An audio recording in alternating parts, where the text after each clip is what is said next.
Jadi di bagian ini adalah gambaran umum M-Paspor, di mana di bagian ini aplikasi M-Paspor itu merupakan layanan digital dari Direktorat Jenderal Imigrasi dan mulai diluncurkan pada tahun 2022 sebagai bentuk inovasi dalam pelayanan publik.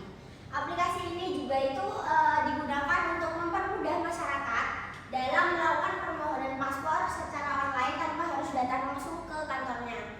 Lalu melalui aplikasi ini juga ada fitur utama yaitu pendaftaran akun, input data, lalu unggah dokumen dan pilih jadwal.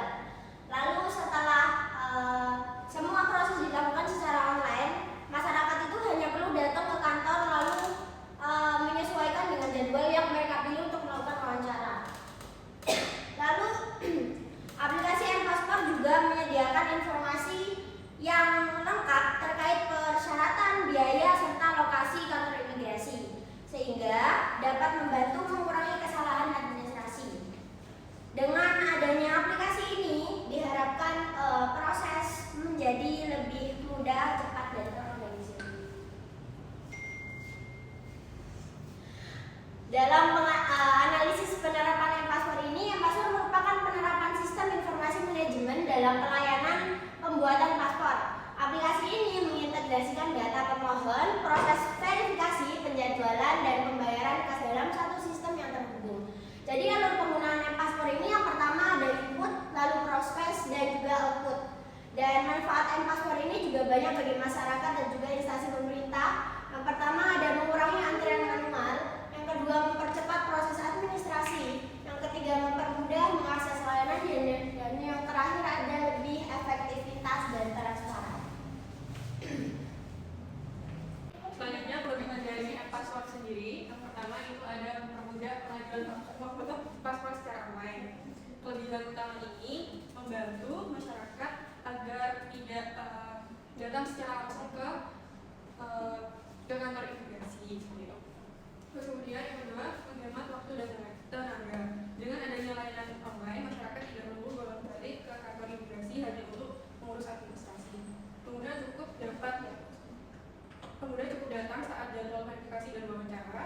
Ini tentu menghemat waktu, tenaga, dan biaya.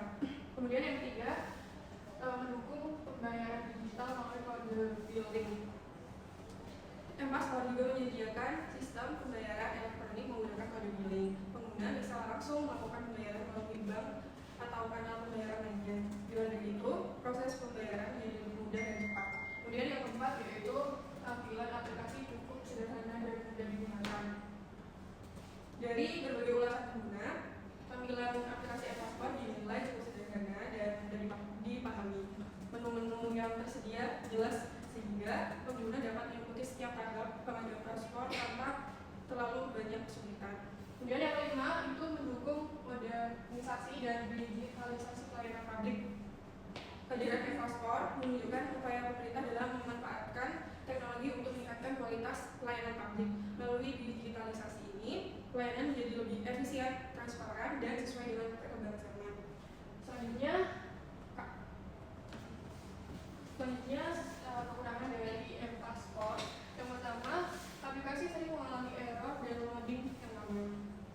Meskipun penawaran banyak kemudahan, M-Paspor masih sering mengalami masalah teknis. Beberapa pengguna mengeluhkan aplikasi yang sulit dibuka, loading terlalu lama, gagal mengunduh dokumen, bahkan tiba-tiba keluar sendiri. Kondisi ini tentu menghambat proses pengajuan paspor. Kemudian yang kedua itu kendala registrasi dan kode OTP tidak masuk. Banyak pengguna mengeluhkan tidak menerima kode OTP saat membuat akun. Akibatnya, mereka tidak bisa melanjutkan proses pendaftaran. Padahal OTP merupakan langkah penting untuk keamanan akun pengguna. Kemudian yang ketiga itu konfirmasi pembayaran terkadang terlambat. Ada juga pengguna yang sudah melakukan pembayaran, tetapi status pembayarannya di aplikasi belum berubah dan atau dianggap kadaluarsa. Kemudian yang keempat itu sistem belum sepenuhnya sinkron dan real time. Beberapa pengguna harus menghapus dan menginstal ulang aplikasi agar data terbaru bisa muncul. Hal ini menunjukkan bahwa sistem sinkronisasi data dalam aplikasi masih perlu diperbaiki agar informasi dapat diperbarui secara real time. Kemudian yang kelima, integrasi data digital dengan layanan berbasis Walaupun dokumen sudah diunggah melalui aplikasi, beberapa kantor imigrasi masih meminta dokumen fisik.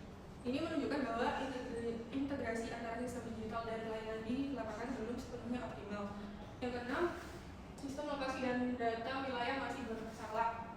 Terdapat keluhan mengenai ketidaksesuaian kode pos atau lokasi yang muncul dalam aplikasi. Bahkan ada pengguna yang diarahkan ke kantor yang jauh dari tempat tinggalnya. Hal ini menunjukkan bahwa sistem data wilayah masih perlu diperbaiki. Kemudian yang ketujuh itu menurunkan kepuasan dan kepercayaan pengguna akibat gangguan teknis. Karena berbagai kendala yang sudah dijelaskan tadi, sebagian masyarakat merasa bahwa aplikasi belum memberikan kemudahan seperti yang diharapkan. Jika masalah ini terjadi, kepercayaan masyarakat terhadap layanan digital pemerintah dapat berkurang. Baik, di sini ada ulasan dari beberapa orang dari Play Store, di mana aplikasi M-Paspor ini sebenarnya punya tujuan yang bagus ya, karena mempermudah masyarakat untuk mendaftar paspor secara online tanpa harus antri lama di kantor imigrasi. Dan beberapa pengguna juga merasa prosesnya cukup mudah dan membantu. Tapi setelah dianalisis juga masih banyak keluhan yang terkait masalah teknis, misalnya aplikasi sering error, loading lama, kode OTP yang terlambat, dan bahkan tidak masuk sama sekali.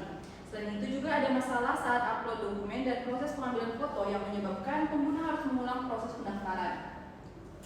Dan kalau dilihat dari efektivitasnya, pada aspek efisiensi, pelayanan aplikasi ini sudah cukup efektif karena menghemat waktu dan biaya masyarakat. Namun dari aspek stabilitas, sistem masih kurang efektif karena gangguan teknis cukup sering terjadi. Kemudian pada integrasi data, sistem juga belum sepenuhnya optimal karena pengguna harus membawa dokumen fisik dan beberapa data wilayah atau kode pos masih kurang akurat.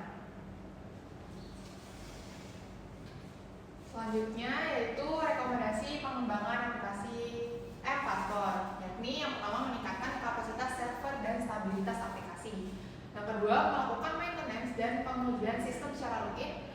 Lalu selanjutnya memperbaiki sistem OTP dan login, mengoptimalkan sinkronisasi pembayaran secara real time, memperkuat integrasi data digital agar tidak perlu fotokopi dokumen, lalu memperbaiki sistem wilayah dan database lokasi, menyediakan layanan bantuan pengguna yang lebih responsif, dan yang terakhir memperkuat keamanan server dan sistem data. Lalu kesimpulan dari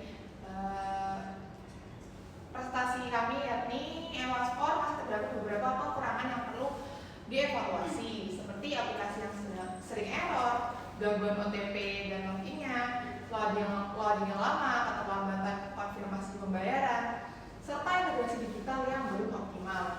Jadi selain itu pengguna masih diminta membawa dokumen fisik, padahal mereka sudah mengunggahnya secara online dalam berbentuk dokumen. Jadi pengguna itu seperti kerja dua kali gitu. Jadi permasalahan tersebut menunjukkan bahwa stabilitas sistem, sinkronisasi data, dan kualitas pelayanan digital M-Paspor masih perlu ditingkatkan. Jadi diperlukan pengembangan dan perbaikan sistem secara berkelanjutan agar aplikasi M-Paspor dapat memberikan pelayanan publik yang efektif, efisien, dan mampu meningkatkan kepuasan masyarakat.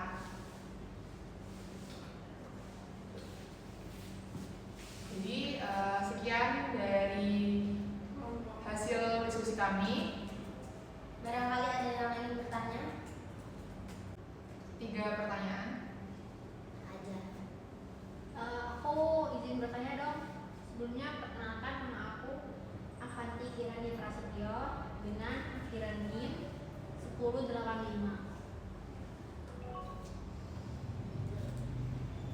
Udah dicatat? Oke, baik. Aku bakal tanya. Saat terjadi lonjakan permohonan paspor menjelang musim haji, umroh atau liburan di luar negeri, kayak yang terjadi belakangan ini kan lagi banyak orang mau haji ya. Nah, banyak pengguna yang mengeluhkan sulitnya mendapatkan kuota di M-Paspor.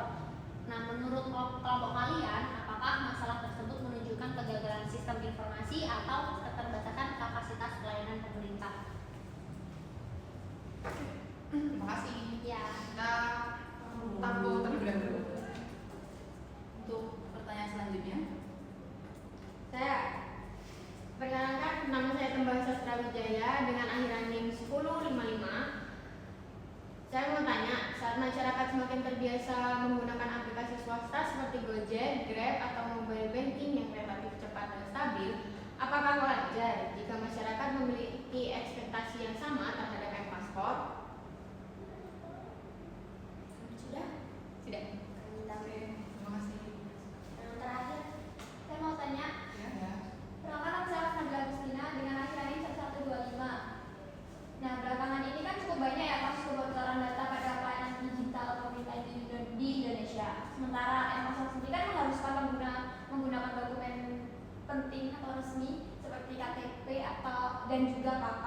Menurut kalian, apakah sistem keamanan M-Paspor saat ini tuh sudah cukup menjamin perlindungan data masyarakat? Dan bagaimana sih cara mengukur keberhasilan keamanan tersebut? Oke, salah satu. Terima kasih. Terima kasih. sudah kami diskusikan terlebih dahulu. Aku tentunya.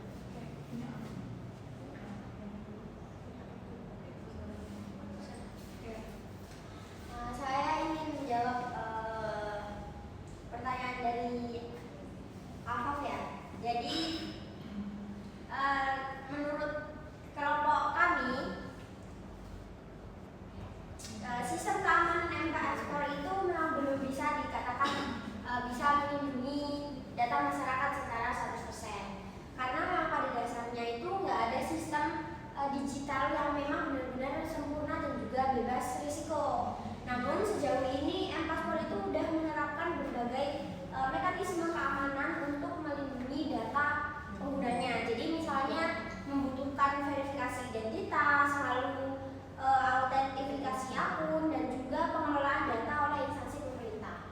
Nah, selain itu keamanan itu juga perlu dievaluasi secara berkala melalui audit sistem, pembaruan keamanan server, dan juga penguatan perlindungan data pribadi sesuai dengan regulasi yang berlaku.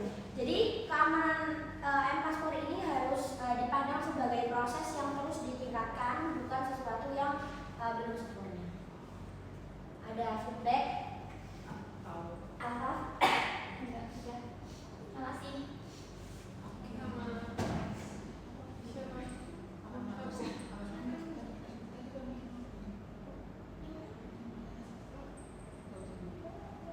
Pertanyaannya apa berarti? Baik, saya akan menjawab pertanyaan dari Avanti.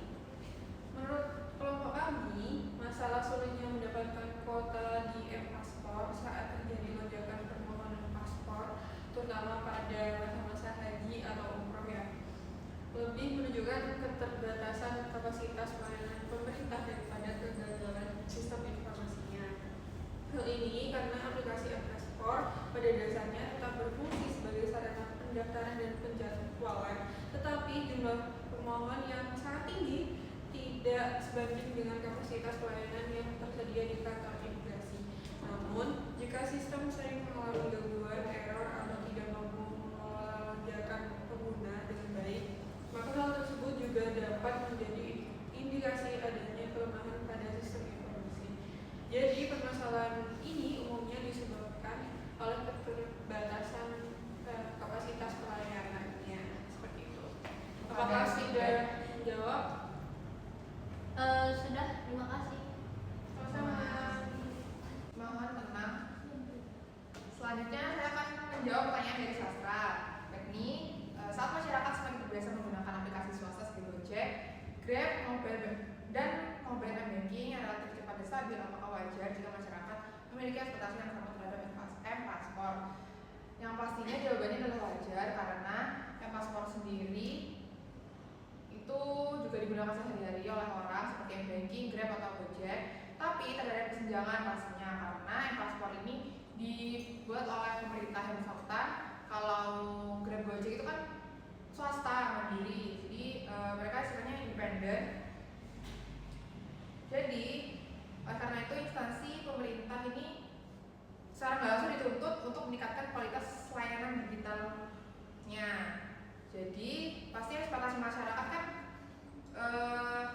inginnya yang bagus gitu. Jadi masyarakat ini menunjukkan bahwa menginginkan layanan yang efektif, efisien, dan cepat begitu. Namun perbedaan karakteristik antara aplikasi swasta yang tadi dan M-Passport ini. Jadi M-Passport ini tidak hanya berfungsi sebagai aplikasi pemesan layanan, tetapi juga mengelola data kependudukan dan dokumen negara yang sensitif. Prosesnya harus memenuhi berbagai persyaratan hukum, keamanan data, dan verifikasi identitas, serta integrasi dengan banyak sistem pemerintahan. Lalu perbedaan kompleks itu nggak berarti kualitas layanan digital pemerintah boleh rendah. Jadi kami juga tadi merekomendasikan beberapa rekomendasi agar pemerintah itu menjadikan pengalaman pengguna pada aplikasi swasta. Jadi rekomendasi tadi bisa menjadi pembelajaran kepada pemerintah yang mengelola aplikasi tersebut. Jadi ekspektasi masyarakat terhadap M-Passport untuk memiliki kualitas layanan yang mendekati aplikasi swasta adalah hal yang wajar dan bahkan dapat menjadi dorongan bagi peningkatan pelayanan produk digital yang lainnya. Jadi meskipun masyarakat juga perlu memahami bahwa terdapat tantangan administratif, regulatif, dan keamanan yang berbeda